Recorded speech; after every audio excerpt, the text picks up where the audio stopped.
गुरुग्राम में चुनाव को लेकर माहौल गर्माता दिख रहा है। जिले के पटौदी सीट पर भाजपा में टिकट के दावेदारों की लिस्ट भी लंबी है, लेकिन मौजूदा विधायक सत्यप्रकाश जावरता ने कार्यकर्ताओं के साथ अपनी तैयारी शुरू कर दी है।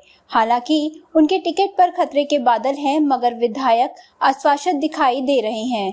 विधायक ने पटौदी में कार्यकर्ताओं से रूबरू होकर विकास कार्य भी गिनवाए और कांग्रेस पार्टी के उम्मीदवार की जमानत जब्त कराने का दावा किया, लेकिन यहाँ क्या होगा ये समय बताएगा। कि आपने मीटिंग है, क्या कुछ कहना चाहे, किस तरह जोश यहाँ पर देखा जा रहा है? देखिए, चुनाव का समय है और निश्चित तौर पर सब टिकट को लेकर उत्साहित भी हैं। तो शीर्ष नेतृत्व के द्वारा टिकट की घोषणा की जानी है और लोगों की भी इच्छा थी। ये लोग खुद इकट्ठे हुए, मुझे बुलाया गया कि भाई आप आ जाएं, आपका क्या विचार है। मैंने अपने विचार रख दिए कि पटौदी की अनदेखी नहीं होगी और पटौदी शीर्ष नेतृत्व पर पूरा भरोसा है कि योग्य और काम करने वाले व्यक्ति को पटौदी की टिकट दी जाएगी।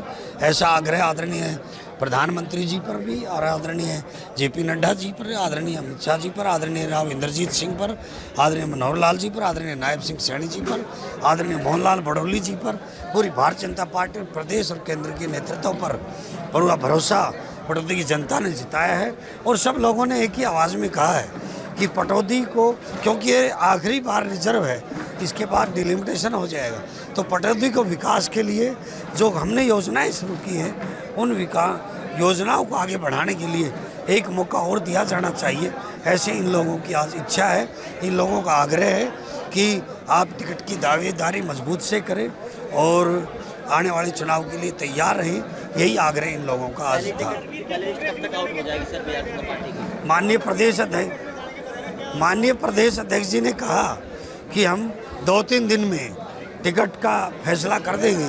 तो जब भी टिकट होगी, मुझे पूरा भरोसा है कि पटौदी के लिए एक योग्य और सक्षम और काम करने वाले उम्मीदवार को ही टिकट मिलेगी। पार्टी के कद्दावर नेता राव नरवीर जो है वो आज कांग्रेस में शामिल हो सकते हैं, तो उसके ऊपर क्या कहेंगे? हो सकते हैं अलग बात है, ये सकते हैं तो ये तो खबर चलती नहीं, मैंने कहा ना, सकते हैं अलग बात है। भविष्य में क्या हो, राजनीति चलायमान है और राजनीति परिस्थितियों का खेल है। और कबीर साहब ने भी कहा है, बहता पानी निर्मला रुका गंदा हो। यदि देखिए, मैंने कहा ना कि मैं भारतीय जनता पार्टी का आज 80 मोर्चे का अध्यक्ष हूँ और पूरे हरियाणा के दलित समाज को रिप्रेजेंट कर रहा हूँ और मुझे पार्टी ने चुनाव लड़ने का मौका पहले दिया और मुझे भरोसा है कि मुझे पार्टी आगे भी चुनाव लड़ने का मौका देगी, पटौदी की सेवा करने का मौका मुझे देगी। राव नरवीर को भी है भरोसा, तो राव नरवीर तो उनको भी निश्चित तौर पर अभी संकेत मिले हैं कि यहाँ पर आम आदमी पार्टी की और यहाँ पर गठबंधन हो सकता है कांग्रेस पार्टी का। कितना भारी पड़ सकता है भारतीय जनता पार्टी? ना आम आदमी पार्टी का ना किसी और का यहाँ पर कोई लेना देना नहीं है। यहाँ जो सिर्फ है, सिर्फ और सिर्फ भारतीय जनता पार्टी। भारतीय जनता पार्टी इतना डिले क्यों कर रही है? मंथन पर अब तक काउंटेबल मंथन, क्योंकि चुनाव आयोग ने 5 दिन बढ़ा दिए थे, तो इसलिए हमारे पास समय है, उसको हम आहिस्ता आहिस्ता करेंगे। कोई एक चीज़ पर मंथन होना भी चाहिए, चुनाव जीतने हैं। इंतजार तो नहीं हो रहा कि कांग्रेस लिस्ट जारी नहीं, उससे हमारी पार्टी का कोई लेना देना नहीं है। चुनाव की रणनीति क्या है? आज यहाँ पर कार्यकर्ता यहाँ पर बैठक हुई है, कार्यकर्ता में जोश में रहा है, आगे रणनीति क्या है?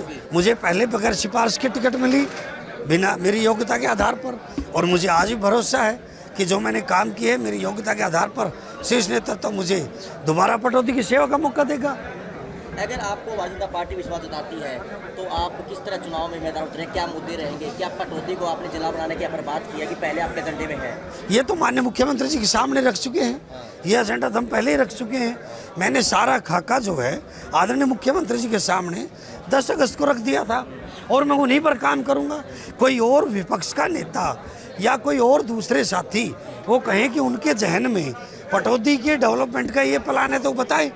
मेरा प्लान तो जग जाहिर है, मेरा प्लान तो एक एक व्यक्ति को पता है। पटौदी को विकास को लेकर मेरा खाका क्या है, आदरणीय मुख्यमंत्री से लेके हमारे एक एक व्यक्ति को, पटौदी वालों को पता है। और लोगों का क्या है वो भी अपना खाका लेके आ जाए।